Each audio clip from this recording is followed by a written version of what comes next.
Hello, future doctors and medical technologies. So, welcome back again to another episode of CC1 lecture. So, I'm the professor for today. My name is Sir Neil. Okay, so last time we talked about the optical techniques. I'm referring to your double beam spectrophotometry, your atomic absorption spectrophotometry, as well as yung ating tinatawag na nagaling partner ng atomic absorption, the flame emission, no, spectrophotometry. So, those are some principles, no, how we get a readout on a certain analyte, no, the component of a certain analyte. So, now we're going to talk about automation. So, this is yung mga most common na makita ninyo, no, lalo na ngayon we are in the modern era, makita ninyo siya sa mga laboratories. Okay? So, our objective, ito siya, no, medyo marami-rami tayong objectives, guys, no. So, you expect that this is a quite a long, no, quite a long feed length. Okay? So, we also have some different definitions of terms that you need to keep in mind para mas madali lang para sa inyo, no, maka-go through with the discussion. Okay? So, pause this video, try to read and analyze, no, the terminologies that you can absorb here in this topic. Okay? So, ngayon, I've been talking about automation a lot. So, let's ask the question, what is automation? So, when we say automation, guys, no, it is the process whereby an analytical instrument performs many tests with only minimal involvement of an analyst. So, the analyst here refers to us as medical technologies, no? So, ibig sabihin, dili na kaayo to nagtrabaho like mano-mano kasi automated naman lahat, halos ngayon. Okay? So, we also have, it enables the laboratories to process much larger workloads without comparable increases in staff. Okay? Since minimal ang involvement ng mga analysts natin, no? So, ibig sabihin, the workload can be larger because machines ang tatrabaho dyan. Tapos, mas konti na yung mga taong gagamitin. So, when do we use automation? Automation is used for test performance, processing and transport of specimens, loading of specimens into automated analyzers, assessing the results of the test performed. Okay, so yan yung mga automation. Halos lahat ngayon, guys, fully automated na, but there are certain classification of automation. It can be fully automated, semi-automated, and so on. One benefit of automation is a reduction in the variability of results and error of analysis through the elimination of tasks that are repetitive and monotonous for most individuals. So, ganito kasi yan. Kaya nga ginagamit ang automation sa laboratory, guys, no? Because, let's say, for example, a medtech. Ang trabaho ng medtech, guys, is mag-load ng sample, maglagay ng specimen, magpa-siga o ilaw, suga sa sample. Diba? Yan yung manual dati. Kapag marami kang sample in one day, no, those tasks will be repetitive. Tama? And sometimes, no, you cannot make again, a certain task na parang uniform, no, meron talagang time na mas ganahan jud ka sa start ng shift nimo at the end kay kapoy na ka. So ibig sabihin yung delivery nimo as the time goes, as the time ends the shift mo kay paano po siya, no, pababa na pababa. So with automation, guys, no, you can expect that the results are very again, pantay-pantay. Okay? The result of the repetitive task is same lang. Kung ano yung nag-start siya, ganun din siya, pantay-pantayan siya. Walang pinagkaiba from the start to finish. Okay? So, let's talk about the history of automation. Kailan ba ito nagsimula? Okay, so, for the history, you have your first automated analyzer. Okay? By Technicon, no, na ginawa noong 1957. Okay? And then, it was a continuous flow, single-channeled sequential batch analyzer, which means single test result on approximately 40 samples per hour. So, grabe niya grabe niya kaganda because in 1 hour, makabigay na siya ng single test results sa 40 samples. No, pag mano-mano pa yun, guys, pagod talaga niyan.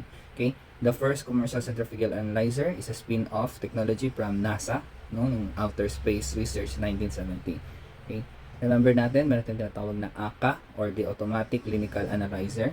DuPont. Now, ang tawag na sa branding nila is Siemens. Okay? 1970. Okay? It is the first non-continuous flow discrete analyzer. So, don't worry, guys, with the term ng mga non-continuous flow discrete analyzer. You will know that later on. It is the first instrument to have a random access capabilities, and stat specimens could be analyzed out of sequence on an as-needed basis. So dito guys, we have stat specimens. Actually, this is being used nowadays as well. No, na kung saan, diba, may niload ka na sample, no, like 10 sila giload mo, pero may pinili ka na sa ikalimang sample is yun yung stat mo na specimen, no. Uunahin ng machine yung stat specimen. Ganun siya. So ito yung pinaka a first na makagawa nun. Okay, the automatic clinical analyzer, the ACA. Okay, another thing that you need to consider or understand here is that there are plastic test packs in ACA, no.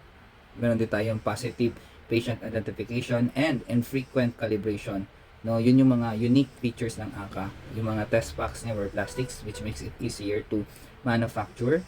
Same time, it can identify patient, no, yung mga positive. Okay, and then another thing that you need to know for the history is during 1970 there is the production of thin film analysis technology. Okay, then meron tayong tinatawag na Kodak Ektachem.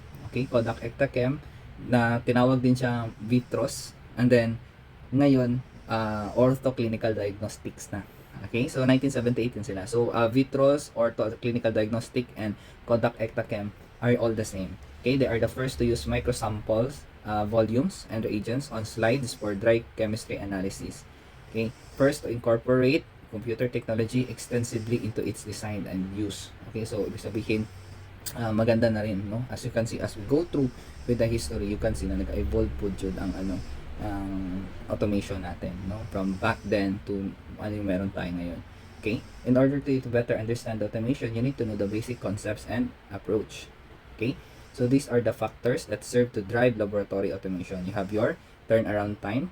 Okay, let's say for example a certain specimen, let's say blood chemistry has a turnaround time of, let's say, within 1 hour. Okay, ganun siya guys. Ginabutang dyan siya sa laboratory. But it depends per laboratory. Okay, specimen integrity, staff shortages, diba? These are the factors that serve to drive your laboratory automation. You have economic factors, diba? Dagan-dagan na sila guys, no, that you need to take note of. Okay, so remember that there are certain advantages of using automation, no. So titingnan natin. These are the human factors. Okay, human factor is decreased during the mechanical and repetitive part of an assay. That's why yung nabanggit ko kanina, no. Instead na ikaw mano-mano mag-pipette ng sample, no, you have the machine to do it for you. Therefore, yung repetitive na task na yan will be handled by the machine, decreasing now the work ng medtech. Okay, so increase the number of tests performed by one laboratorian in a given period. That's why if you take a look at certain laboratories guys, no, kahit na 4 yung section, 3 lang yung medtech, or minsan 2 lang. So kayang-kaya siya because automated naman lahat. Okay, also one other advantage niya is that it minimize variation in results from one laboratorian to another. Coefficient of variation is lowered and reproducibility is increased. Yes po, because nabawasan naman yung mga human interaction with the monotonous task, di ba? Hindi naman medtech ang mag-perform since machine naman. You can expect to have your reproducibility na magandang result or magandang pag-perform sa test, no, na mag-increase talaga. Okay? And then you also have that accuracy is not dependent on the skill or workload of a particular operator on a particular day. So dili jud siya ka na mahimo na skill based, but rather mahimo jud siya na kanang kung say performance in mga machine today, mao po ng performance niya tomorrow, the next week, the next day. Dili na siya same sa tao guys, na like for example ako, pumusulod ko sa laboratory, 100% energy jud sa buntag. Pag abot sa hapon, 2% na lang. So, do you expect me to deliver quality or though never man jud naitabo na nagkasala ko sa laboratory. Pero, di ba, if that's the case, do you expect the medtech with 2% energy to deliver the same quality of performance sa 100% ang energy ng medtech? Hindi. Okay? Ano pa? Another advantage ng ating automation is that it eliminates the potential errors of manual analysis such as volumetric pipetting steps, di ba? Kabalo naman ng pipette, di ba? Lisod man siya kung dili ka sanay. So, naman tayo machine for that. Calculation of result, usahay bugo po sa medtech ang bugo po sa math ang medtech, no? Lisod yun calculate, di ba? So, meron tayong machine for that. As well as transcription of results. Okay? You need to know that because of these advantages, no, kaya maraming mga medtech can do other things, no, sa laboratory. Like for example, ako, since meron namang machine to process the sample, all I have to do is to quality check no, na running pa ba yung machine ko, okay pa ba siya, ingana siya na butang. Pero the rest of the testing is done by the machine. Okay? And in using ang ating ang ating automation, no, you can therefore use very small amount of reagent and sample, to which it allows less blood drawn from the patient, and small amounts of reagents decrease the cost of consumables. Obviously, because, di ba, pansin niyo minsan, pag tayo nagapipet sa reagent, no, usahay masobrahan nato, mayabo nato, when you use automation, guys, basta tama lang yung pagka-plastar ng mga reagents, no, most of the time, or 100% of the time, sakto jud na siya. Wala jud na siya kanang maspill or masayang. Okay? So, therefore, decreases the cost of the consumables. Okay? So, if you're going to take a look at this diagram, no? Take a look at the diagram. Can you notice yung number ng tao? Yan, ito tao. Okay? If you notice in the no automation, guys, no, the number of people handling, okay, or the medtech staffs are marami, because kailangan mo ng isang tao for the pre-analytical step, no, tao for each individual section. Okay? Whereas kapag meron tayong partial automation, ibig sabihin there are some sections in the lab that uses automation na, no, konti na lang yung mga tao na kailangan. Compare ninyo sa total laboratory automation, na kung saan dalawa na lang yung medtech, no, bisan dagang kay section, because ano na siya, tawag yan, machine na magod siya. Okay? So, when we say tawag yan automation, I hope na sabtan na machine na magtrabaho. So, there are relevant terms that you need to know, such as the dwell time. Okay, it is the minimum time from initial sampling to the production of results. So, ibig sabihin, from the start ng sample mo, na paglagay mo ng sample sa loob ng machine, up until nakaproduce siya ng result, that is the dwell time. For example, when I was in the laboratory, kabalon ako pila ang dwell time sa ako ang ginatest. Okay, kabalon ako pila ka minutes ko pwede mag-relax while waiting for the test result to come out, diba? So, that is the dwell time. Okay, let's say for example, uric acid kay 10 minutes, no, or 5 minutes, within 5 minutes ata may result ka na, okay? From the initial sampling ni mo, yung initial na paglagay mo ng specimen. Okay, we also have the throughput. When I say throughput, guys, it is the maximum number of test results that can be produced by an analyzer in a given period. Okay, so ibig sabihin, let's say for example, 1 hour, in 1 hour, no, the maximum test result na ma-produce ng specimen mo is 20. Okay, so ibig sabihin, in 1 hour, makaproduce siya ng 20 na test result. So, usually kami sa laboratory, guys, isipin niyo morning shift ako na chem, no, from 8 to 5 p.m. Let's say, for example, ang usual ko dati ng mga specimen na makuha sa morning, fasting na siya, morning lang, fasting, 120 samples. Pero mahuman ako na siya, guys, by 12 noon, no. 8 a.m. ko musulod, pero 12 noon, naka-release na ko result naka-release na, printed ng result, nandun na sa labas, ibigay ko, pwede nang kunin ng patient. Yun yung pasabot dito.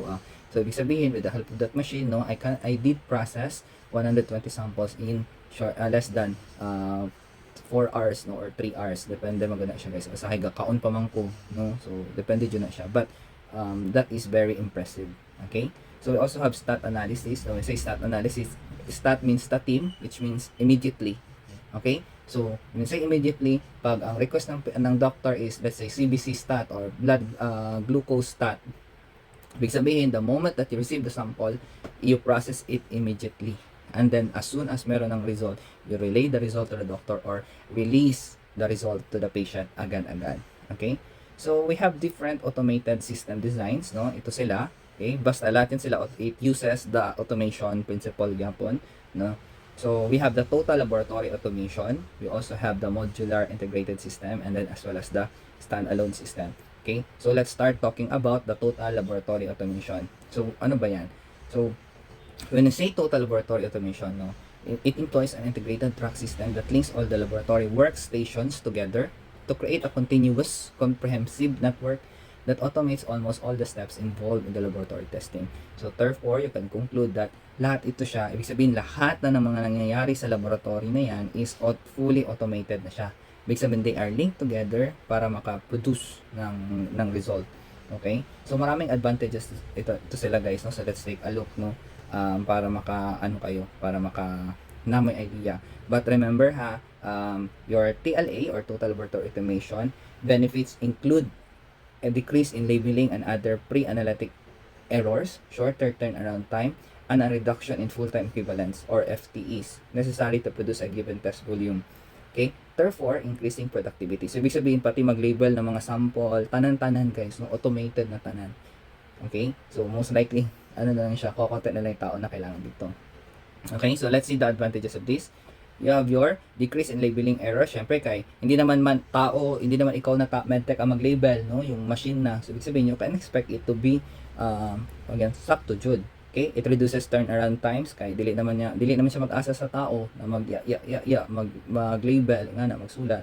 At the same time, cost saving to which pag reduction in labor, syempre kung machine na magtrabaho, hindi na need ng maraming tao. Okay? So we also have the reduction in full-time equivalents or the FTEs. When I say FTE guys, it is the hours worked by one employee on a full-time basis. For example, ako, I am a full-time employee dati, so I work 8 hours no pag sa shift ko. Okay? So ibig sabihin, mabawasan yung FTEs natin. Okay? Kasi mabawasan yung mga tao. Okay? So, another thing that you need to know, yung sa advantages niya is, di ba, because there is a decrease in labeling errors, therefore, no, yung pre-analytical ninyo na mga procedures, guys, no, is mas sisigurado mo na tama talaga siya. Okay? So, maganda, no? Maganda ang total laboratory automation, but you need to know that there are some major limitations of this. Okay?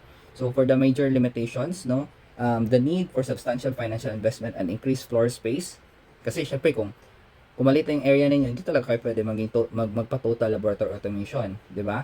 Need for highly technical personnel to operate and troubleshoot the system. No? Despite the fact na you need lesser personnel, di ba? Ang kailangan nyo kasi dito, kahit ng 2 or 3 lang, they need to be highly technical because we are dealing with machines here. The medtechs, they need to know how to manipulate as well as fix certain machines at to some degree kasi because yung mga nag-aayos talaga ng mga machine, they are equipment specialist man. Okay? So, magkaiba yun sila sa medtech. But as medtechs, we need to have yung parang idea on how to do initial troubleshooting. Okay? And then, there is the personal team building and infrastructure remodeling. So, ibig sabihin guys, you really need to change everything kapag pag once the laboratory decided na mag-undergo ng ating total laboratory automation. Okay? So, meron tayong mga system na sikat that utilizes total laboratory automation, and that is the Roche diagnostic system. Okay? Modular pre-analytics, MPA and Platform C, the chemistry analyzer, consists of an integrated track device that connects all of the laboratory workstations, including front-end processing, instrumentation, and archiving. Diba? Grabe ka, Choy, masyado. Maganda. Okay? So, ibig sabihin, talaga kayo, maka-attest kayo na when you use yung mga laboratory automation na yan, guys, ibig sabihin, confident ka na, walang tao good na makapamali sa'yo. Okay? Because you are, machine naman na nagtrabaho. Okay? So, sana na-gets niyo yan. Okay? Tapos, remember din, that it connects all the laboratory workstation, including front-end processing, instrumentation, and archiving to create a continuous, inclusive network that serve to automate nearly every step involved in the testing of each sample. So, maganda talaga siya, guys, kasi everything can be done by this setup na to. Yung setup na to, nandiyan na lahat siya na magtrabaho lahat. Okay? So, tignan natin, I have a video here kung paano siya gawin.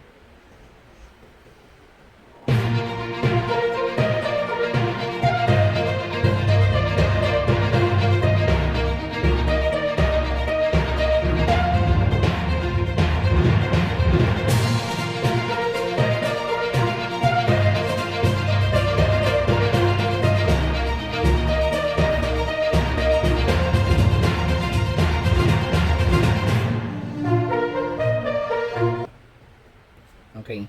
So, kung nakita niyo yung video, guys, wow. From the initial sampling, guys, diretso-diretso na siya kung ano yung kailangan niyo na i-test, So, let's say, for example, sa chemistry siya i-test, diretso-diretso na yung sample dyan. Okay? So, tuloy-tuloy na siya, guys, Kung meron siyang need siya sa hima, need siya sa chem, need siya sa bacte, tuloy-tuloy na siya. Okay? So, that is a total laboratory automation. Okay? So, na may nakita na tao? Wala. Okay? So ano pa? Let's take a look. I have another video here.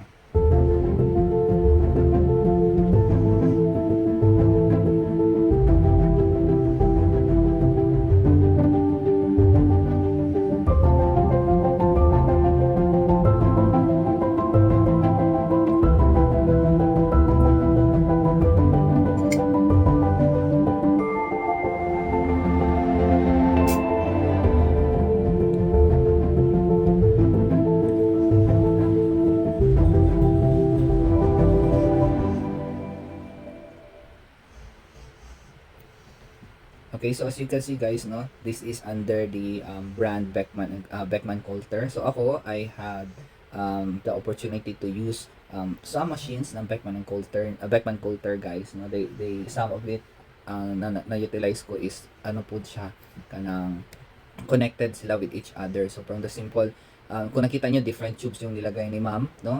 Kakaibang color tube. So, ibig sabihin, kahit sabay-sabay sila niload guys, no? Alam na ng machine kung saan papunta yung particular sample na yun, no? Kung sa hima ba siya kailangan, sa chemistry ba siya kailangan, and so on. So, ibig sabihin, the machine is capable enough in identifying and using the test, no? Using the kanyang capability na i-test yung mga laboratory samples na yun. No, kahit magkakaiba sila ng tube, kahit sabay-sabay sila ni giload. Okay? That is the beauty of total laboratory automation.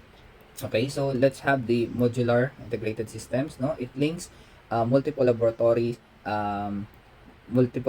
disciplines into single testing platform that is interconnected by a track. So there is a less capital investment than TLA. Obviously naman, because TLA is very costly.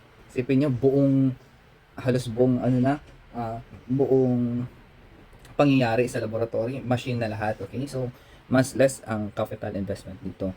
Okay, so by the way, yung pinakita ko kasi kanina yung Roche, no, na integrated system that cost around 400 million man ata na US dollars. So mahal talaga.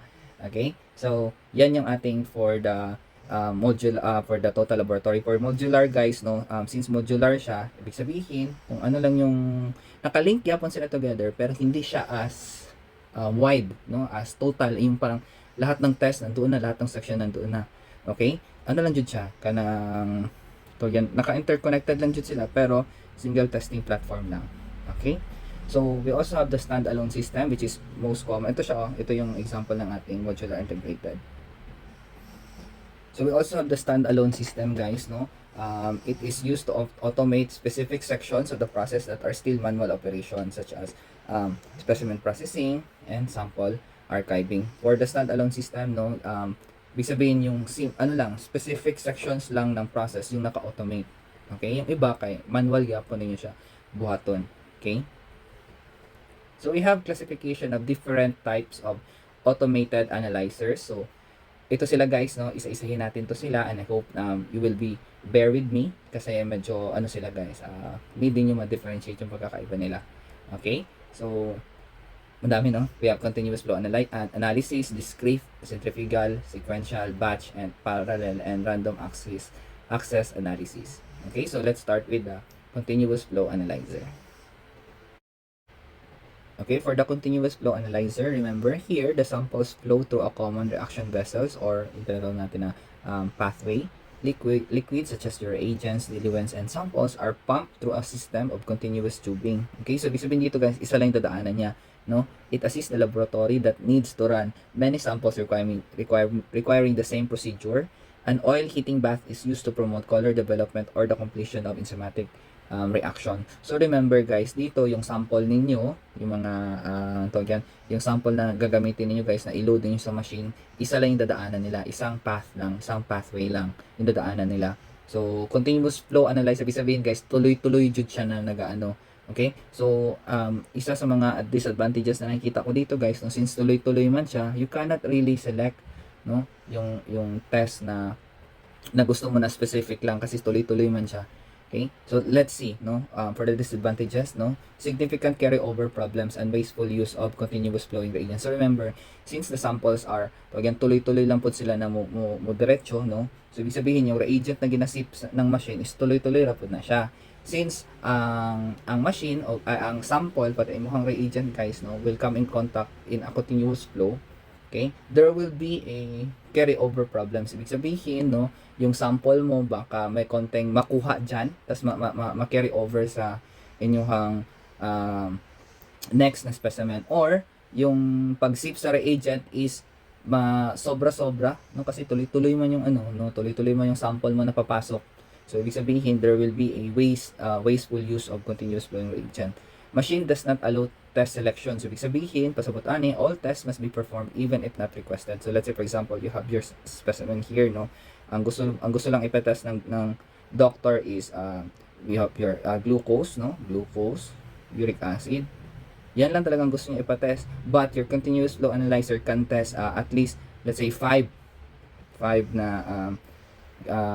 chem test. So, ibig sabihin, kahit na hindi kailangan yung other test ng ito lang yung gusto mo, ite-test niya lahat. So, sayang. Di ba? Kung imagine nyo, sayang naman yung reagents na gagamitin, na magamit. Okay, so I have to give you a better diagram of this. Ito siya. Ayan. So, as you can see guys, no, ito yung mga specimen natin. Yan. Tuloy-tuloy lang yan sila guys. Tuloy-tuloy lang dyan na sila mo flow, no, sa pathway hanggang sa makapunta sila dito sa sa area na to which, okay, the sample meets the reagent. So ibig sabihin dito continuous lang din yung pag-sip ng reagent dyan. Okay? Hanggang sa ma-meet yung specimen dito, tapos ma-mix yung reagent, then diretso na siya, no, para mag-detect ng reaction. So ibig sabihin guys, no, since if continuous na siya, bisan dili siya need yung test na particular, wala siya gi-request yung test na yan, nete-test siya. So sayang naman. Okay? Para meron kayong diagram pa, ito siya. No, you have your carrier here, reagent here. No? Ito yung pump. Ibig sabihin, continuous yapon na siya. Then dito yapon sila mag-meet, no, with the sample. Tuloy-tuloy yapon na sila guys. No? So ibig sabihin, continuous sila nag-pump ng reagent, ng carrier. At the same time, the samples din nilagay ninyo. Hanggang sa, tuloy-tuloy po ang pagbasa niyan. And then the waste will be significant because all tests must be performed even not requested. Okay? So I hope na gets ninyo, no, ang ating continuous flow analyzer.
Okay, so as you can see guys, no, this is from scalar, okay, na continuous flow analyzer. So, nakikita niyo guys, no, tuloy-tuloy lang dyan siya na mag-aspirate ng specimen, at the same time mag-aspirate ng sample. Pero, kung mapapansin niyo no, depending on the capacity, the number of needles differs, diba? Kasi for example, yung kanina, we have 100 samples, tas 1 needle lang. So, pasabot ato guys, no, since 1 needle lang, yung 1 needle na yun will sip the samples, the same time will also sip the after niya mag-sip ng samples, mag-sip na po siya sa reagent. Though na ay needle rinsing na nangyayari guys, no, dito na papasok yung carry over. Risky siya in high risk siya in carry over because you are using the same needle for, let's say, sample A, same needle gyapon ang gagamitin niya for sample B, no.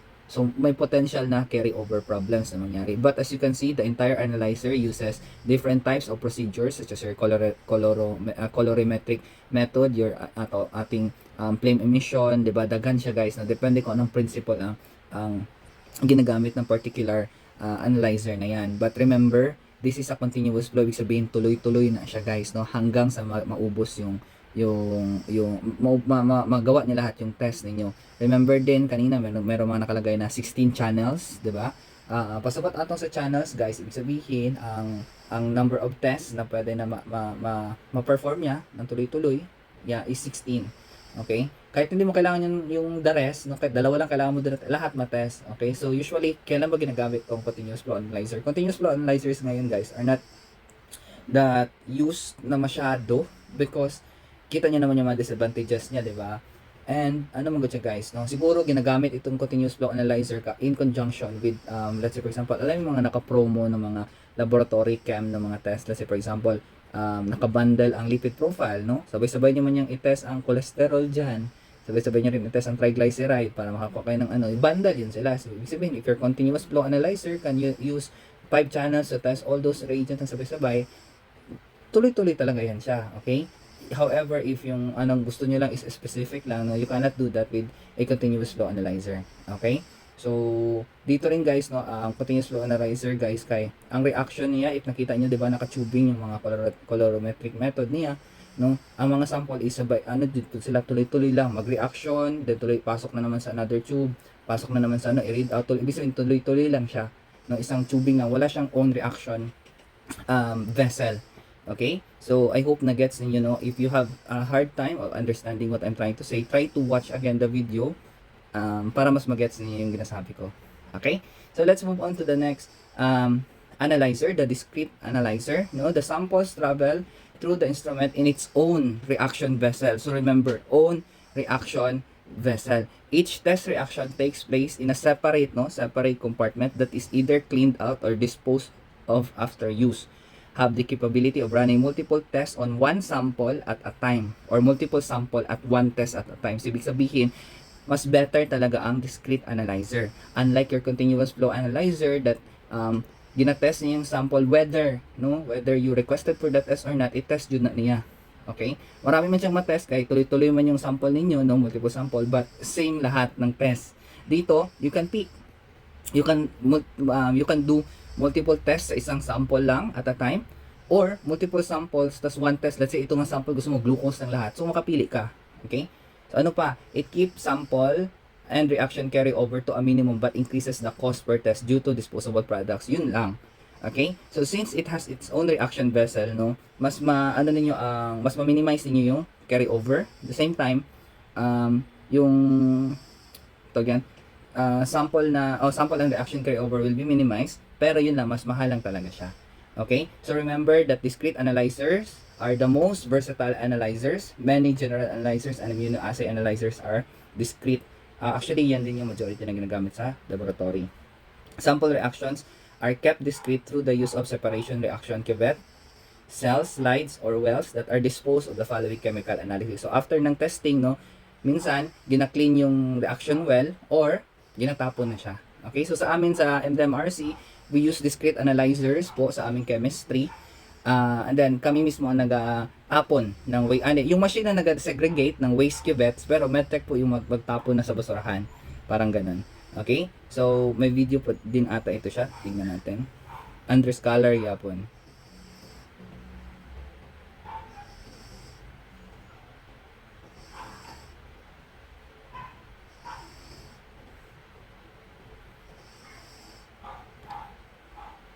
Yan yung kanyang cuvettes, oh. Yan, oh. Yan ang cuvette niya, guys.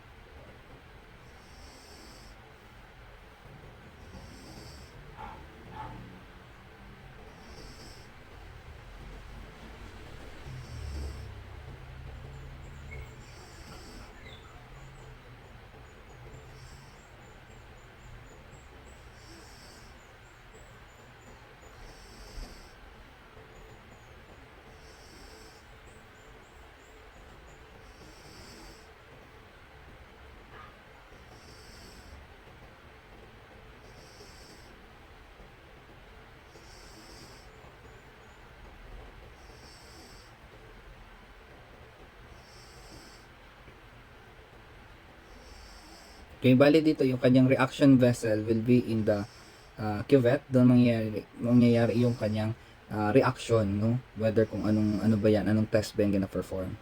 Okay? But sir, kung titignan namin sir, kay isang needle lang yung ginagamit niya, that's okay. Because since kanya-kanya silang reaction vessel, the carryover will be minimized, no? And meron ding ibang machine mga good na discrete analyzer na meron silang own needle for the sample and then own needle for the reagents. Okay, I hope na sabta ninyo, no? Very futuristic, tama? Yes po.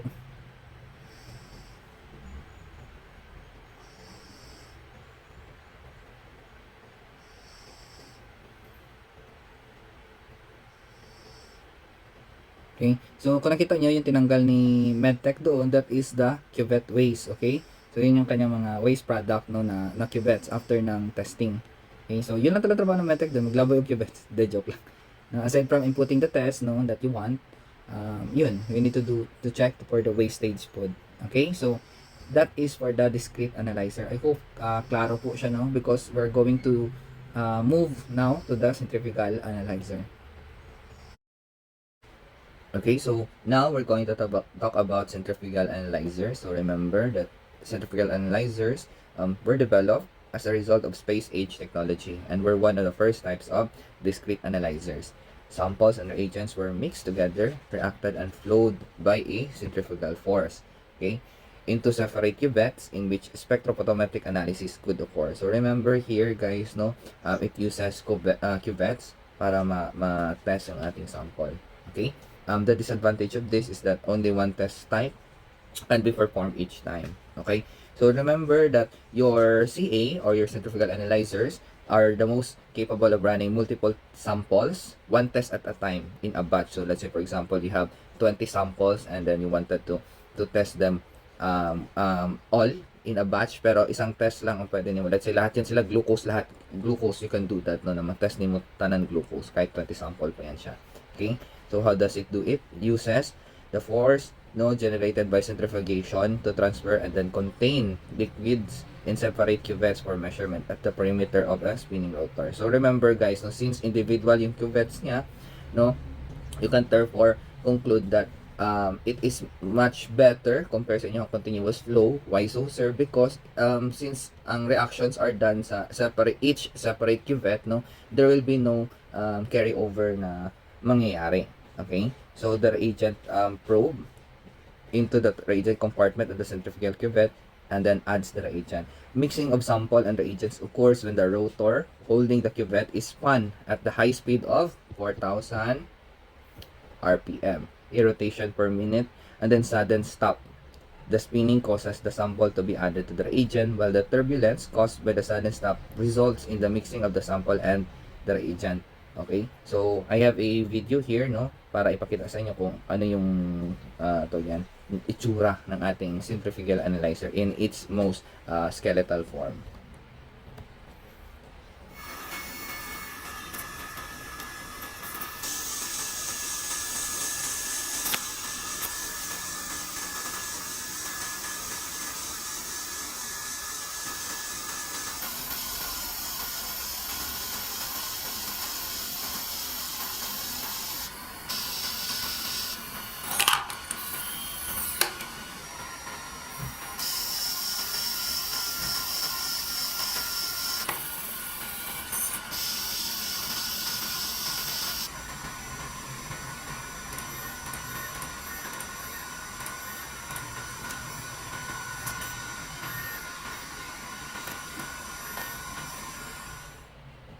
Okay, so as what you can see on the video, you can clearly see the rotating rotors, no? Meron talagang umiikot na rotor. Actually, guys, no, this CA, no, ang ating centrifugal analyzers are nakagamit ako nito, no, sa mga small laboratories na tawag yan, small laboratories na pagtrabahuan ko dati, no, after I resigned in a tertiary laboratory.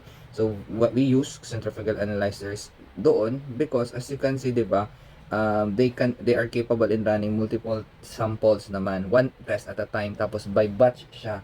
Let's say for example, I wanted to run ito sila na patient, lahat may glucose, so pwede ko yan sila isabay-sabay, lahat na may glucose for this running, for this batch process, kay pwede na ko sabay-sabay, and then pumatapos na yung glucose na maran by batch, next na pod ma-isolate na po na ko kinsa na pod tong na ay uric acid lang. So, pwede na ko siya i-run. Mag-guess ninyo ang kanyang application. So, it will be much easier for me because I can do batch running and then I can specify what test lang yung gusto ko na i-perform ng machine.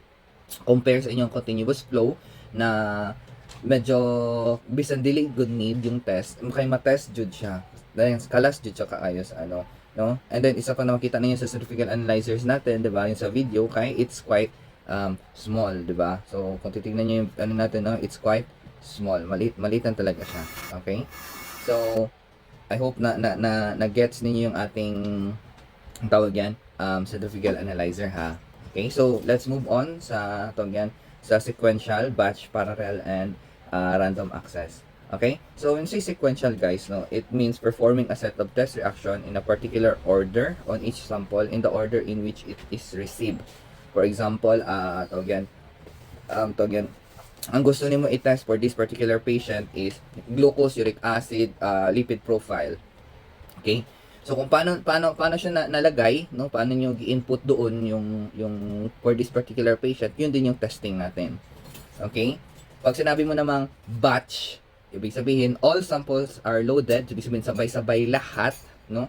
At the same time, pero a single test is conducted on each sample, no? Which is in this particular case, no, batch analysis can be you can say is the main focus of your centrifugal analyzers, 'di ba? Kasi nga you load the samples by batch, however you can do single test at a time.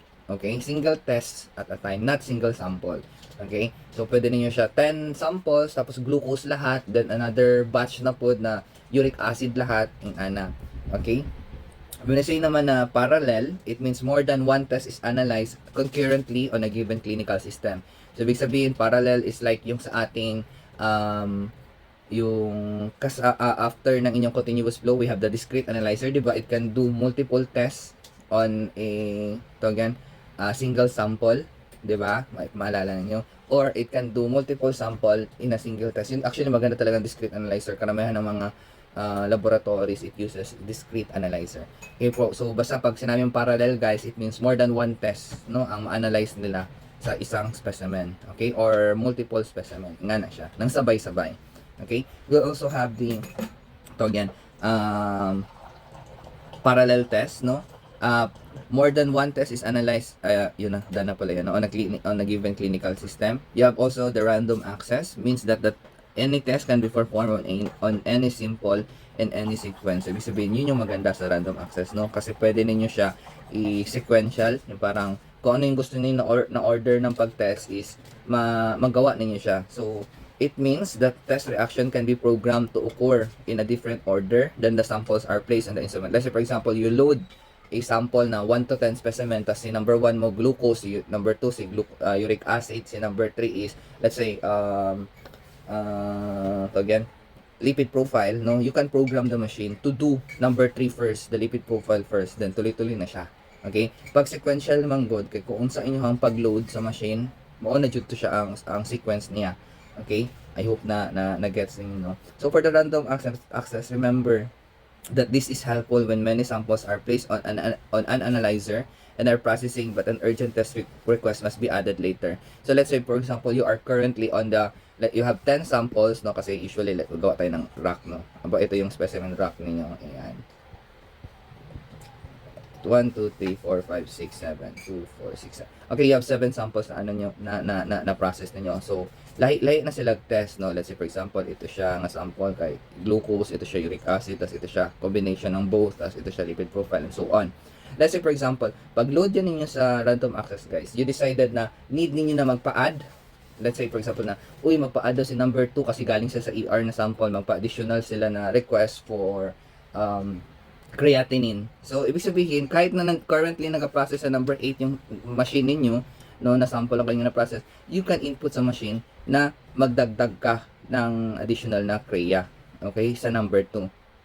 The machine can do it. It's because yun yung kanyang feature, okay? Compare niyo sa batch analysis, no, na to again, single test lang jud, pag load ninyo tanan ng naay glucose diri nag-load ninyo, ikaturo jud ang ma-test, no, pero sabay-sabay sila na maraming sample, okay, na gets ninyo.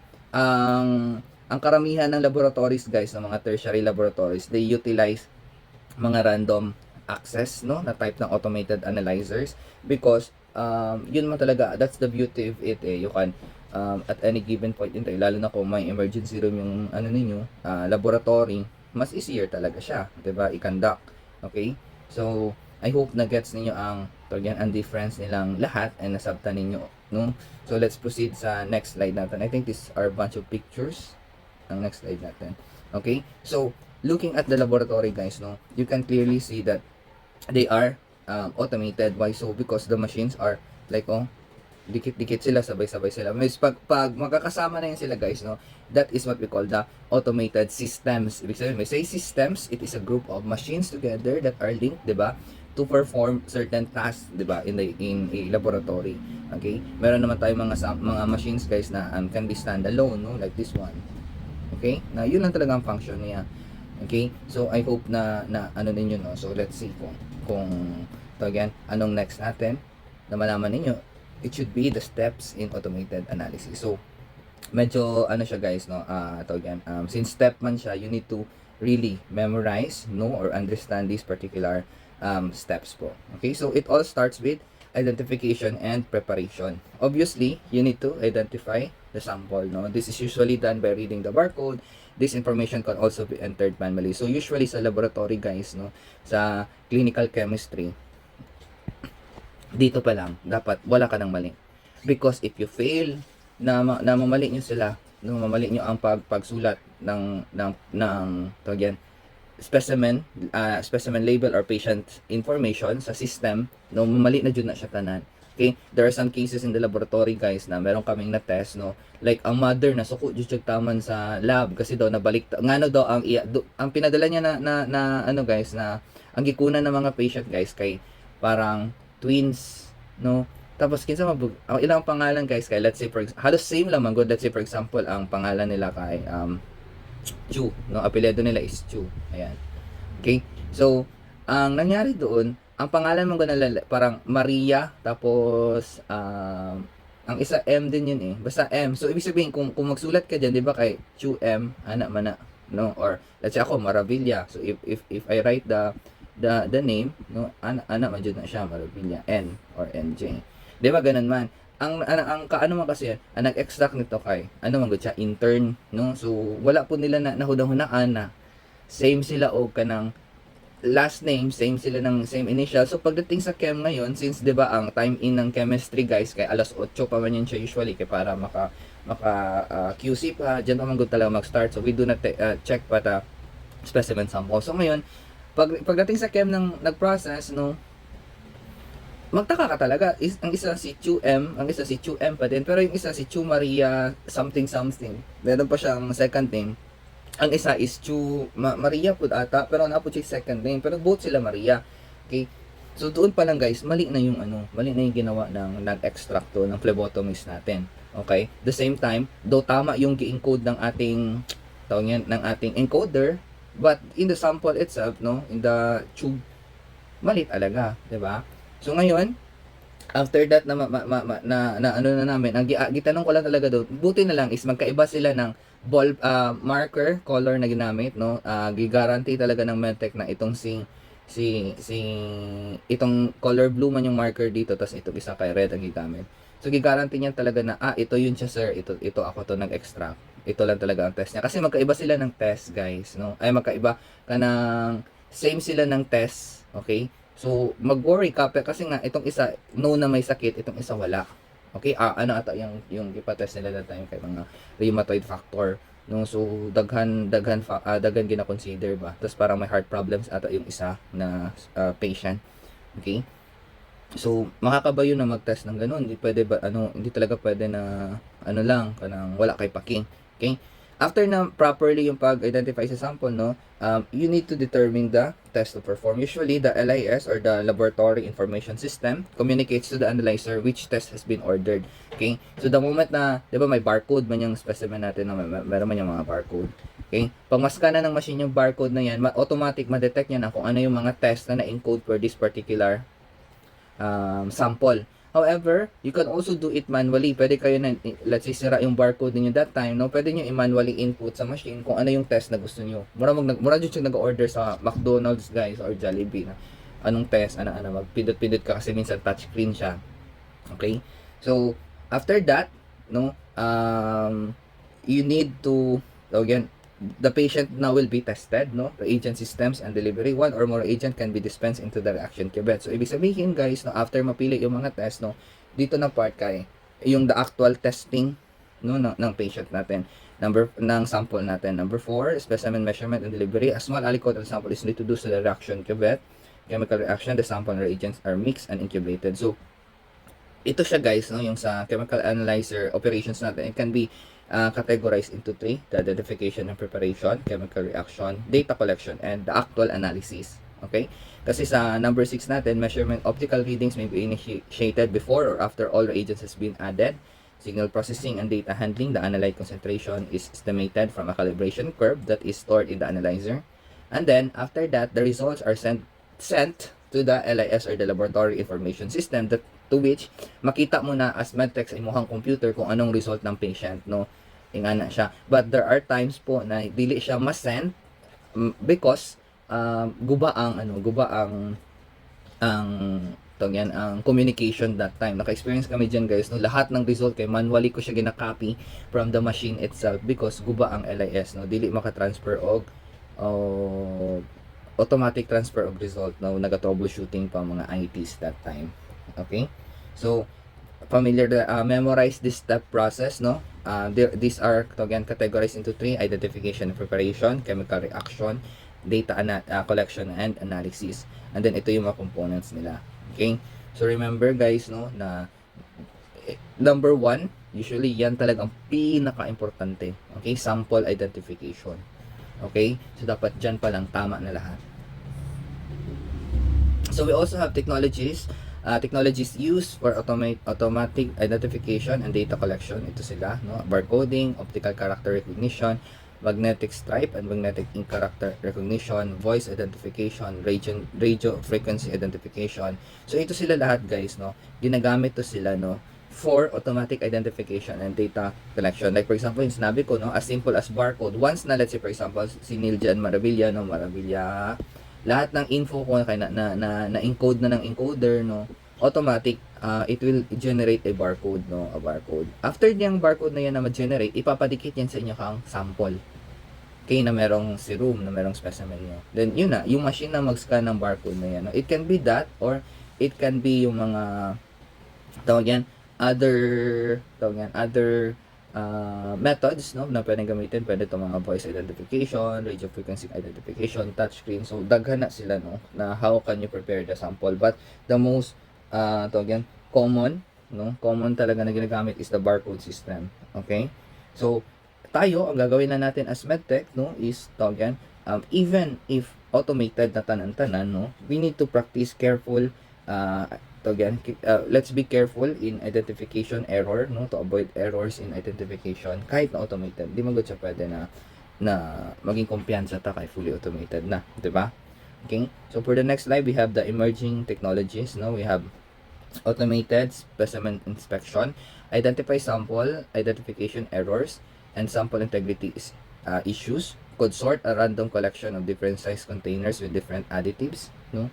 Assess each sample for proper labeling, adequate volume, and interference from icterus, lipemia, or hemolysis. Ito sila guys, no? Ito sila, no? Icterus, lipemia, and hemolysis. They can interfere with the quality of the sample as well as yung sa actual testing na, no? If the sample is undergone hemolysis na, so there are certain analytes na hindi mo talaga pwede i-test kasi na-hemolyze naman yung specimen. Let's say for example, yung sample mo is hemolyzed, no? The serum, kita mo talaga siya na pula-pula. When you try to test for potassium dyan, obviously the potassium levels will be elevated. Why so? Because, di ba, remember, potassium are intracellular, di ba? Kapag nag-lyse yung RBC, since potassiums are inside the RBC, kapag nag-lyse siya, it will be mixed, no? It will be, it will flood the entire component, the entire serum with lots of potassium. So, ngayon, ito yung ma-measure ng ano ninyo, ng inyong analyzer. So, ibig sabihin, giving a false positive result of potassium. That's why we cannot risk that, no? That's why we have automated specimen inspection. Okay? Dati, manual ni siya ginabuhat, no? Kayo talaga mag-check kung may problem ba sa sample, ana or isa ba. Ngayon, no, meron na, capable na yung ating mga machines na can do these things on their own. Okay? So, these are emerging technologies that we are now trying to accept as well as utilize. Okay? So, tignan natin, no? Let's see ano pa. We have radio frequency identification, passive and without active human intervention. The advantages of this is no line of sight reading, dynamic data storage, not affected by cold storage. Disadvantages yet to be commercialized on a large scale in a clinical laboratory. Bakit man guys? Because it is of a greater cost. Okay, that is for the radio frequency identification. For the radio frequency identification guys, no, you have to understand that ano na siya, instead of kanang i-barcode ni mo manually yung sample, no, ano lang, using radio frequency ID, pwede na siya ma-transfer yung information from to the machine, nga na siya, without active human intervention. Okay, that's why ang advantages niya, no line of sight reading, dili na nimo siya tan-awon, dynamic data storage, and not affected by cold storage. Okay, so tawag yan, yun lang, disadvantage niya, mahal, because the technology is quite up there, no, sa more expensive and greater costing na tawag yan, technology. Okay, we also have yung tinatawag natin na specimen delivery po, no, we have the courier service na right now, which is nangyayari na talaga to. This is being utilized na ngayon, no, na meron tayong courier. Let's say for example sa ang laboratory, no, if we wanted to send out some samples, let's say for example chemistry sample, nag-request sa doc ng particular test na wala tayo sa laboratory or wala sa Tibuok Davao City, kay naalang sa St. Luke's or sa MMC, yung EAMC, nandun lang. So pwede man na siya guys, no, meron tayong partner courier, yung is what we call the LibCap, diba, LibCap couriers. And then we also have the pneumatic tube system. Now these are mechanical tawag yan, para siyang mga pipes na kung saan, let's say for example from sa third floor sa ward, no, nakunan mo ikaw yung medtech, nakunan mo na ng sample yung mga tao doon, instead of going down sa laboratory pa para mapadala yung sample mo, pwede mismo sa third floor na yan, no, sila na yung mag-send, no, parang ipasuction na yun sa tube kung saan siya papunta, diretso na siya sa laboratory. Okay, so mechanical problems in the switching process has been known to cause misrouting of carriers, no. However, the problem in this pneumatic tube system, it is prone to hemolysis, diba? Kasi nga kasi siya guys, tuloy-tuloy magod na siya, paspas magod na siya. Okay, so dapat proper packing materials dapat ang gagawin dito. So usually makita ninyo ang pneumatic tube system pala na nakita ko dito is sa SPMC. Meron talaga sila sa SPMC guys. So when I was an intern, malingod ko mag-send ng specimen through the pneumatic tube system. Okay? Because wala lang, lingaw siya. Bisa na ka sa kaning part ng building kay makasend kag sample sa laboratory. Nga na siya.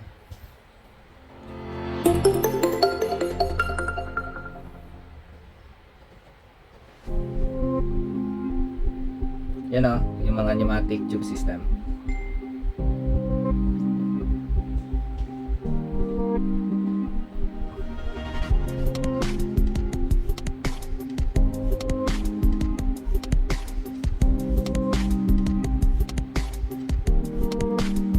Ayan o, yung sample na pinasa niya dyan ng daan, tuloy-tuloy na yan siya hanggang sa end.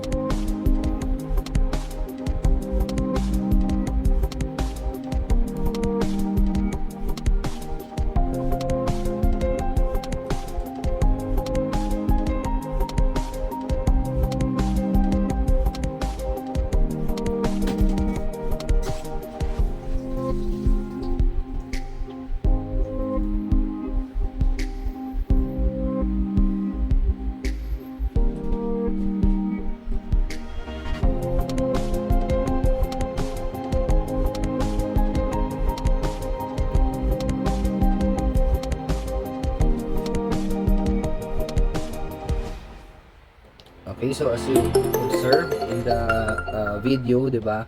Ang example niya dito is yung parang mga resibo, no, mga receipt, no. And God knows saan yung galing, but na-receive gyapon niya at the end, 'di ba? So parang ganun siya guys, no, the tubes mismo will be transferred sa different parts ng lab ng hospital kung saan sila naka-install. Syempre, alam naman maabot na siya sa place na dili nila ma-install. But usually, makita ninyo ito siya from the ER to the laboratory, and then sa different wards po ng ating hospital.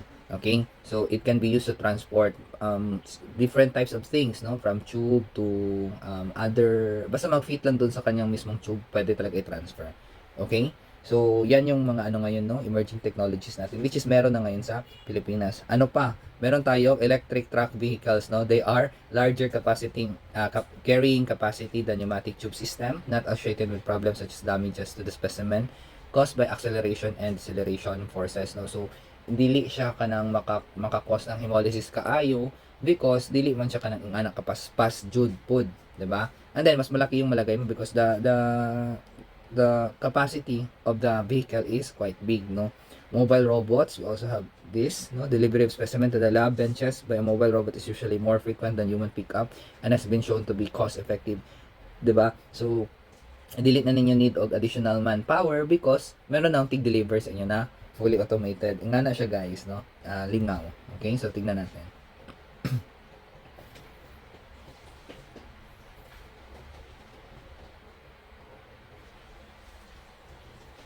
Kala niyo magbanggaan sila, no?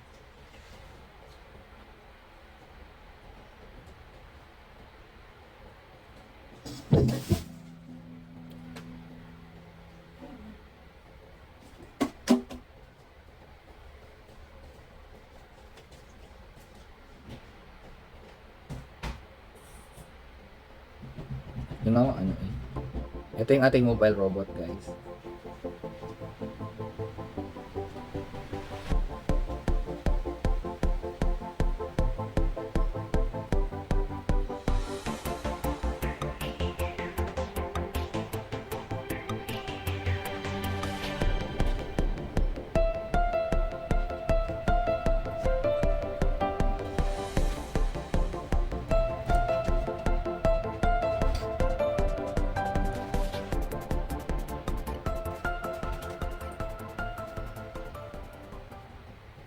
No, as you can see in the video again, 'di ba? Mas konti yung mga tao kasi nga meron namang ganito.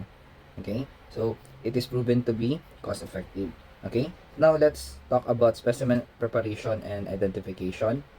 Preparation of sample for analysis has been and remain a manual process in most laboratories. Yes po, no? Most laboratories manual gyapon ta sa preparation of sample analysis. Okay, so we have alternatives now, no? The use of robotics or front-end automation, bypass specimen preparation by using whole blood for analysis, use of plasma separator tubes and perform primary tube sampling with heparin plasma, which eliminates the need both to wait for the sample to clot and to alicate the sample. Then we have the barcode label tube. So ito siya guys, no? Mas easier siya in a way ang alternatives natin because let's say for example, if we're going to use if the machine, 'di ba, uses whole blood for analysis, therefore you do not need to wait for it to clot to achieve para makuha ka ng serum or plasma, tama? Kasi whole blood na naman yung gina-analyze nila. Okay? As well as if ever na yung mga tubes ninyo, no, can have the plasma separator kasi 'di ba, ipapansin niyo guys sa mga EDTA natin, yung may mga coagulation merong mga pang separate good yung dili mag-clot ng mga mag-clot na sample ng specimen such as your EDTA. Pag centrifuge siya guys, no, you can separate the plasma from the packed red cell because dili man siya dili pa man clotted yung sample ninyo diyan, dili jud na siya mag-clot because there are coagulation factors, di ba? So ibig sabihin kung hindi siya mag-clot guys, no, you can makuha ninyo ng mga na liquid part diyan is plasma. Ngayon, if yung sample ninyo itself is meron siyang plasma separator, no, it can be beneficiary sa atin na plasma lang jud ato ang ma-aspirate dili na maapil ang whole blood. Okay, as well as the barcode labeled tubes, no. So these are sometimes na ginagamit na sa laboratory yung mag-barcode na lang Okay, but manual gyapon ang process, no? Kasi kayo magud pud mag-centrifuge niyan, mag-separate ng serum, ingana. So kami sa laboratory to eliminate the potential na may ma-mix pa ng mga red blood cells sa serum na gusto namin ano is that we use tubes na merong gel, no, na para ma-separate na agad ang serum from the packed red cell para dili siya maapektuhan. Okay? So, another thing that you need to know is specimen loading and aspiration. Remember, circular carousels or rectangular racks as specimen containers. So, lahi-lahi na sila ka ng butanganan, no? Sa sample, merong mga specimen containers na rectangular, merong iba circular, okay? Meron tayong trays or racks are numbered to aid in sample identification and move automatically in one position, steps at pre-selected speed. Okay, instrument can be determined the slot number containing the last sample and terminate analysis after the sample. Instrument's microprocessor holds the number of samples in memory and aspirate only in positions containing the certain test that you want to perform. Okay? So, lahi-lahi sa nawong guys, ingani na siya. Oh. Ayan, meron tayong mga circular, di ba? Naka-circular siya. Meron tayong naka-rectangle, di ba? Yung parang ito yung rectangle natin. Meron din may naka-rock type, okay?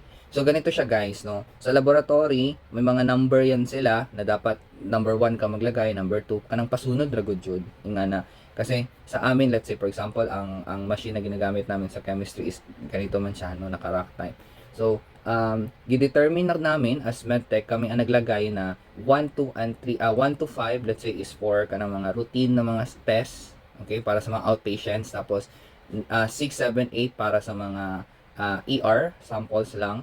And then, yung the remaining kay mga for the body fluids, no? So, kapag mag-load kami ng sample, guys, so 1 to 5, we really make sure na routine test na yun siya. Naka-program na namin yan sa machine na routine test lang yun. If ever na mag-load kami sa, yung sa for the ER na rack, no? Mas uunahin yun ngayon ng sample ng ating machine. Magets ninyo? Kasi nga, it was already predetermined and kami na mismo naglagay, no? But what I'm trying to say is, these are all made possible because of the different types ng ating specimen containers, no. Lahi-lahi na yung mga types ng containers natin, no. So unlike sa una na manually ikaw jud magpa-sip, ikaw jud magtrabaho karon kay pwede na yung ganito, no. Ikaw maglagay by batch kung saan mo gusto ilagay na rack, and then gaano kabilis ang gusto mo. But remember that the speed determines the number of specimen to be analyzed per hour. Okay? So, ingana siya. Remember that actual measurement of each aliquot for each test must be very accurate and is generally done through aspiration of sample into a probe. Okay? Tubes are typically decapped before sampling, no? Such as when using certain machines, dapat tinatanggal talaga yung ating yung takip niya, no? Gina-uncap na siya, guys, no? Tinatanggal. Unison analyzer ng Beckman-Coulter, guys, no? Offer cup pursing technology. So depende po na siya sa machine. There are some machines na you don't need to uncap or decap, no. Ano na siya, kanang makatusok na sila agad sa specimen kahit na nakatakip pa yan siya. And this is the Unicell analyzer, no, by Beckman-Coulter Incorporated. Okay? So another thing that you need to know is that wash solutions are usually deionized water, no, sometimes with surfactant. Okay? Those are wash solutions na ginagamit natin. Ang common problem po dito, guys, no, na sa mga analyzers natin is yung carry over problems talaga. Depende jud na siya kung what type of analyzer you are using. Obviously, if you use continuous flow analyzer, 'di ba? So, obviously, no, it can pose a carry over problem, 'di ba? Kasi nga it uses one probe lang, no, one needle lang for all samples, then for all reagents. Nga na siya. You need to understand din yung term na loading zone, which is the area in which specimens are held inside the instrument before they are analyze. That is the loading zone. Let's say for example, you have a loading zone capacity of 30 samples. So, ibig sabihin 30 samples ang pwedeng malagay, no? And then magsugod na siya process sa iyaha. Okay? For the next slide, which is instrument processing, no? Auto analyzer should be capable of removing protein and other interference, no? By the use of dialysis, column chromatography, and filtration. Okay? So remember, guys, no, sampling probes on instrument using specific sampling cups are programmed or adjusted to reach a prescribed depth in those cups to maximize the use of available sample. So that's why dili jud pwede na tuturuan namin kayo sa extraction na dapat dili jud mo pwede mag-overfill, or mag-underfill. Because yung ating probe guys, yung probe by the way is yun yung parang needle good na ano, magtusok sa loob ng inyong specimen, no? Ano siya. Yan, let's say na dito na yung serum. Tapos, di ba, since seruman, dito yung ating mga clot, di ba, packed red cell or clotted blood. So, meron na yun siyang depth na nakaprogram or prescribed length depth, no? Kung hanggang saan lang siya mag-aspirate. Ngayon, kung nag-underfill ka, hanggang dito ka lang yung ano, nakuha mo, sa tingin mo, maka-aspirate ba yung inyong probe? Hindi, no? Aside from that, no, aside from the capability ng ating probe to have ito yan, prescribed length depth lang para dili niya ma-poke lahat ang red blood cell, no, yung clotted sample, dapat yung probe ninyo, no, meron siyang capacity to remove protein and other interference. Okay, so ibig sabihin the probe itself is constantly cleaned, 'di ba? And then meron din siya mga filters po. Okay, so guys, ngayon pa lang sabihin ko na sa inyo ang pinaka worst nightmare, no, siguro mga nag-handle sa chem is yung makasip ng clot ang ano ninyo, ang probe ninyo. Yan talaga no jud na siya kaayo. Why so? Because you know that the machines are very intricate, no? Very mahal. Yun talaga yun. If masira ang machine ninyo guys, because may nakasip na ako, ilang beses ako naka-experience ng ganito. Not because I am the one using it, but because I am the one in charge in clinical chemistry section. So it is my responsibility to look after the machine. Lalo na kung kanang baguhan ng medtech natin, mga newbies natin, sir baguhan or tanga on jud. So there are times na sometimes na dili nila makita na yung sample nila is kanang clotted good, no, may presence ng clot or under fill yung specimen, giload gyapon na, no, it will pose a problem talaga. So mangyari dyan, no, the probe will become clotted, no, mabarahan yan siya, it cannot perform its task. Masya ka na lang, bakit yan, hindi na siya makaprocess or worse, no, yung mga microclots dito guys, no, will be carry over sa next na patient sample. Magets ninyo? So instead na walang problem ito siya na patient, masyak ka na lang na, oh my god, ano na pala siya, anong taas lagi kayo nag-Korea, normal na may Korea ani last week, nga na good na butang. So we tend to be careful jud. Ang pinaka worst siguro na na-experience na ako aside from that, no, na merong mga problems with the specimen na pag insert ng specimen loading is that yung actual probe jud is nalumping kanang napiko jud ang probe, no, napiko siya. Bakit man sir? Certain cases you all know that there are only some few machines na okay lang na nakakap ang specimen kasi meron silang copper talaga, no, na copper pursing, di ba, makatusok talaga yung kanilang probe, has the capability. But majority of the machines po sa chemistry is hindi sila you need to uncap or decap talaga yung ating mga sample before loading. So meron akong medtech dati guys, no, na giload niya ang sample kahit na may takip. So anong nangyari, nalumping guys, no, nalumping ang probe. So kaninong responsibility yun, no? Sa akin, because I am the one in charge sa chem. Ako ang nag-ayos nun, ako nag-change ng probe. And mind you, one probe sa machine natin, no, if we are lucky, so again, it can only cost us 10,000 pesos, no, kung lucky tayo. Bakit sinabing lucky? Because sometimes, no, ang mga probes are being so again bought in sets, set of 4, set of 5, ingana siya. So kung 5 ka set, 10,000 each, 50k to siya, ingana siya guys, no. But if you are lucky, if the company have some spare probes, you can only buy one, and that's okay, di ba? But as much as possible, dili jud siya pwede na mamali jud mo guys, no? That's why when we are going to practice phlebotomy, puhon, I'm going to teach you how to properly feel the tube. Again, alam ko meron na kayong basic understanding with that, but need jud dapat siya na sakto jud, okay? Because we don't want you to undergo yung mga problems na ito in the future, okay? So yan yung dapat ang capability na analyzer. The probe itself, no, has yung mga ganito, okay? Let's proceed to reagent systems and delivery. No, we have the open and closed system analyzer. So open system analyzer, the operator is able to change the parameters related to an analysis and prepare in-house reagents or use reagents from a variety of supplier. That is for the open system. It is flexible and can adapt readily to new methods and analyze. For the closed system analyzer, guys, no, it requires the reagent to be in a unique container or format provided by the manufacturer. So ako, if ako yung tawag yan, papipiliin ninyo, no, I would choose the closed system analyzer. Why so? Because the entire test, the entire procedure of the test is based on the manufacturer's na availability. So ibig sabihin, tawag yan, if you are partnered with a good manufacturer with a good record, no, wala jud may problem, dili jud mo magka problema, because yung mga reagent na request nyo sa kanila lang man, dili naman mo need mag-outsource sa uban, no? Kaya kasi kung open system man good guys, oo, it is, you can use other, tawag yan, other suppliers, other sources for the testing, but since they are from other sources, other suppliers, how can you be so sure na ano siya, tawag yan, it will be the same result, no? Yung inyong reproducibility guys, no, will be questioned bangod, as much as tawag yan, as much as you want to na justify na ano mo gud sir kanang mas cost effective siya, because what if pala wala yung stock ani nga siya dili mo makatest ang ana. So it has some valid points, but for me, if it is a tertiary laboratory, it should be a closed system.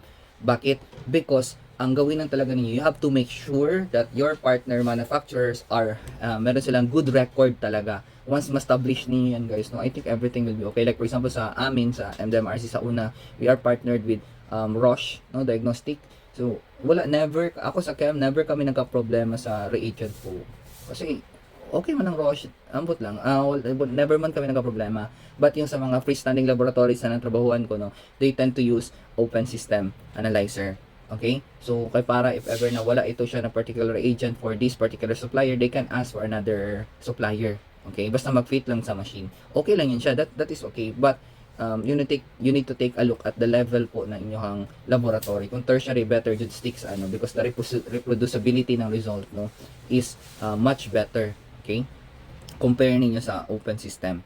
Nga. Okay? So, remember guys, no, that liquid reagents for open systems are less expensive than closed analyzer, which is true naman, no? Totoo talaga yan. Okay? And then, closed systems contain hidden cost advantage because reconstitution or preparation of reagents for use does not require technology's time. So, ibig sabihin, since tawag yan, sa closed system kay ang manufacturer na ang mag-mix, maggawa-gawa ng mga butang, no, mag-prepare ng reagents nimo, so medyo mas expensive jud ta. Since we already established this, and if you are trying to making using or meron kayong tertiary lab, no, mas better jud na closed system guys, because you would, again, ako mga personally, I would not risk the reproducibility, no, compare sa mabahalag mahal, basta sure ko or guaranteed na accurate siya sa reproducibility na result, no, ing anan abutang. Kasi guys, I have tried this before, no, alam ko na sa laboratory sa primary lab na yon, they use kanang lahi-lahi na reagent, lahi-lahi na supplier, pero same test, glucose gyapon, pero lahi-lahi na supplier. We tried, wala lang, lingo-lingo lang, no? Nagtest ako ng glucose ko sa isa ka reagent na to, and then after a while I used the same sample, gitest gyapon ako sa lahi na po na reagent, no. May difference yun sa ilang result. The reproducibility is not that good masyado for me based on experience. So kana ako ang ginagawa na. But kayo as students, all you need to do now or all you need to remember is the difference of the two. Okay? Mas expensive si closed compare sa open. Okay? We also have this one, liquid reagent as well as the dry reagent. For the word liquid reagent, so liquid yun siya, no? Ang dry reagent na may be bottled as lyophilized powder, requires reconstitution with water or buffer. Dito napapasok yung inyong pipetting techniques. Okay? Sa reconstitution. Kasi nga usually ang mga reagents sa laboratory guys, no, in powder form, kayo talaga maglagay. Let's say for example, ang sa manual niya requires again putting 2.5 ml, no, using ganito, using serologic pipe. So you will need to aspirate the buffer solution. Ilagay niyo siya sa botilya, no, kung saan nakalagay yung powder. So kayo mag-reconstitute. Ibig sabihin, dapat yung i-aspirate niyo na sample, ay aspirate niyo na water or buffer, dapat sakto jud siya. Okay? That is for the so yan, yung mga lyophilized powder natin. We also have dry chemistry slides, another type of dry reagent. It have microscopically thin layers of dry reagents mounted on a plastic support.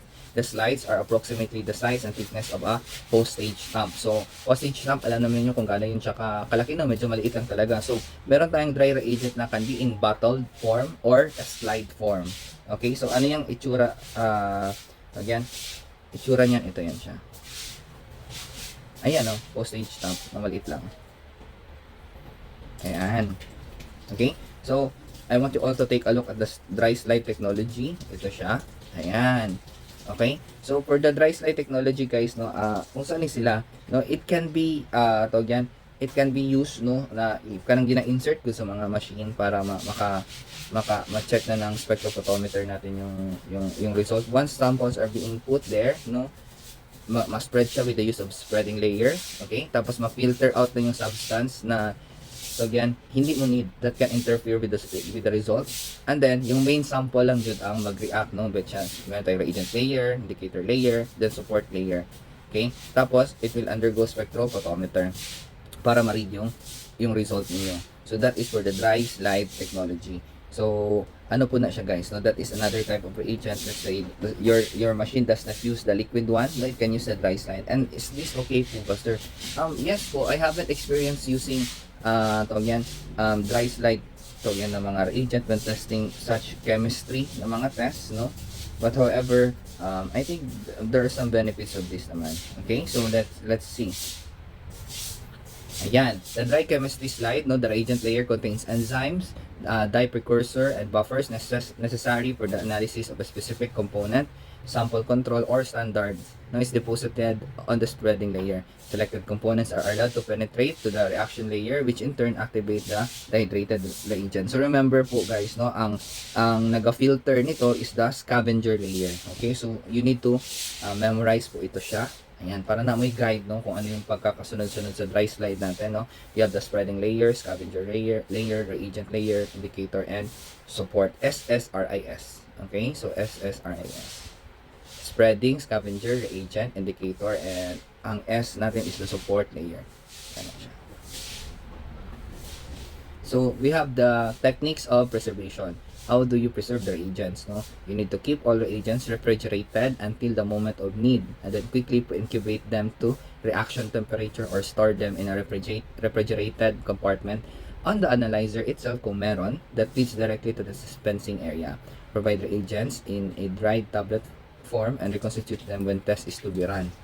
Manufacture the reagent into two stable components that will be combined at the moment of reaction. So usually guys, no, that's why isa po sa reasons nga nung tugnaw, no, kanang bugnaw gud sa clinical chemistry, it's because meron mga certain requirements po to preserve the integrity of the reagent as well as yung inyong machine dili mo reklamo ingana siya.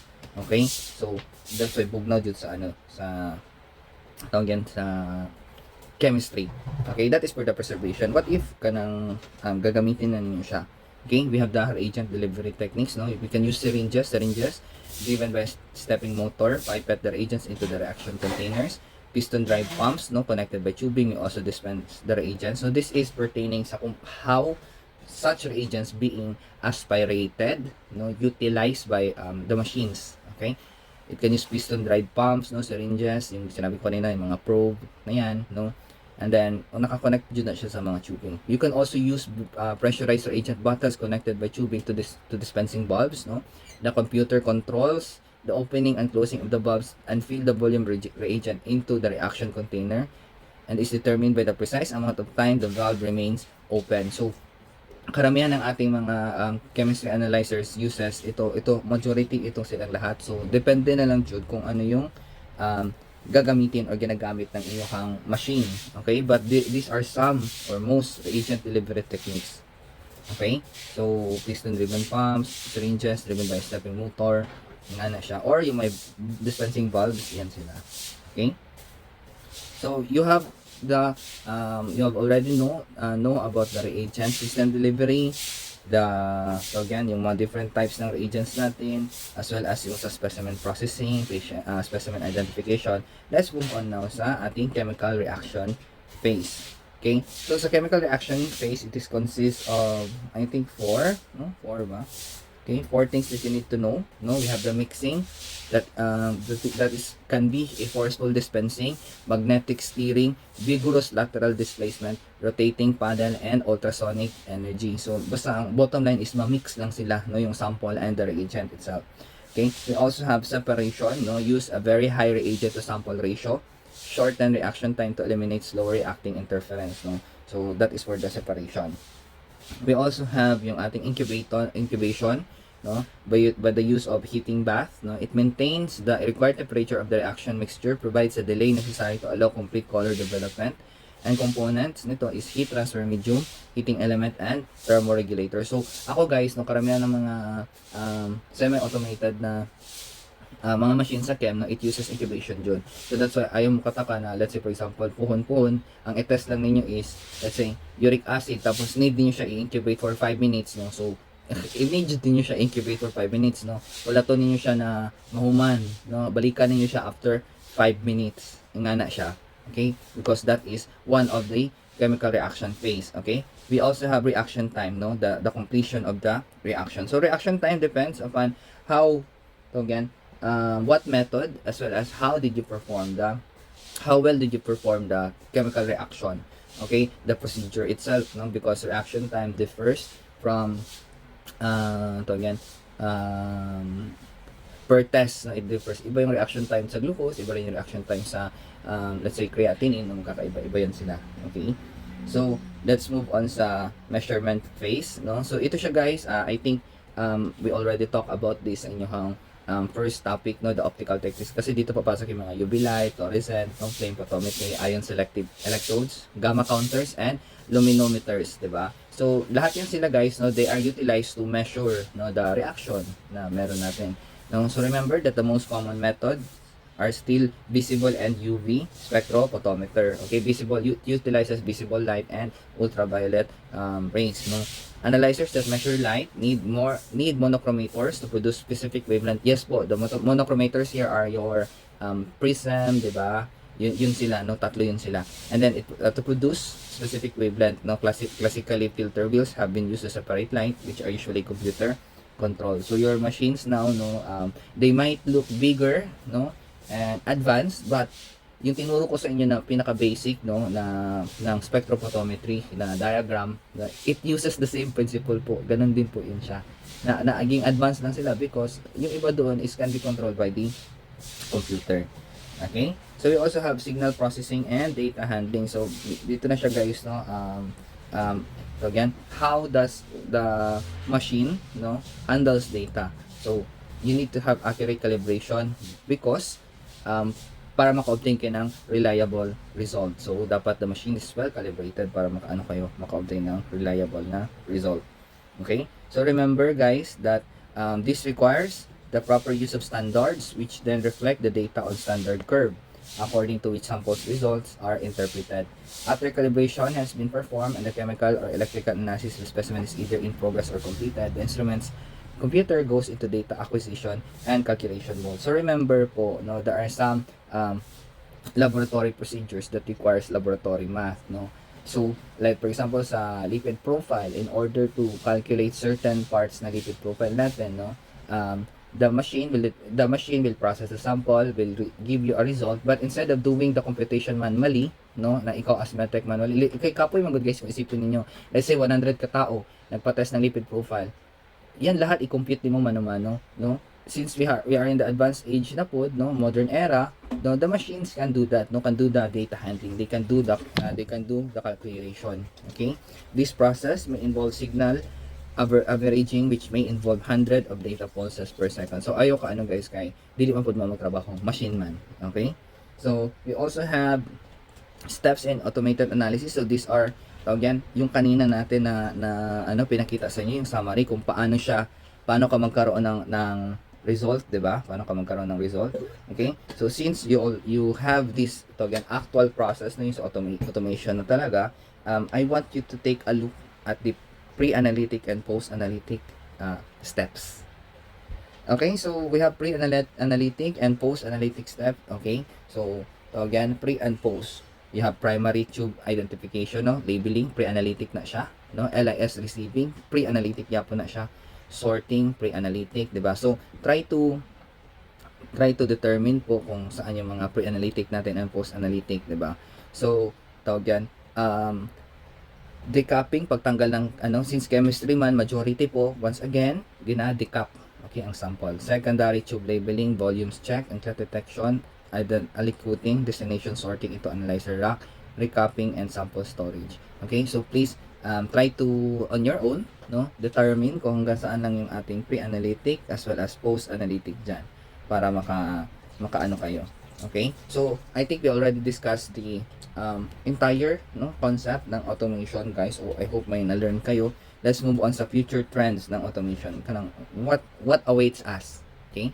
So, for the future trends in automation, guys, remember that automation will continue to evolve. System integration and miniaturization with more technologically advanced computer power will persist to accommodate more portable analyzers for more precise testing. Automated analyzers will have artificial intelligence whereby the computer will think na or make decision if sufficient programs will with infinite scenarios of data.